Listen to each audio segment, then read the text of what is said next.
Hello guys, in this video we will discuss our first service of AWS, which is Identity Access Management. So let's discuss the agenda cover up under this service. In this service we need to discuss these topics: Identity Access Management, role, policy and its inherent topics and federated users. Let's begin with Identity Access Management.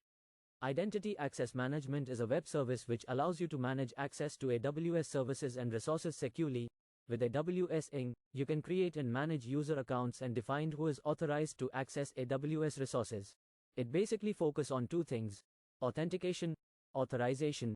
Let's discuss these two. Authentication is the process of checking if someone is allowed to access something by verifying their identity. In AWS, you can grant authentication using access keys, passwords, multi-factor authentication. Now discuss what is authorization. Authorization is the process of granting or denying access to a resource, based on whether or not someone has the necessary permissions or rights to use it.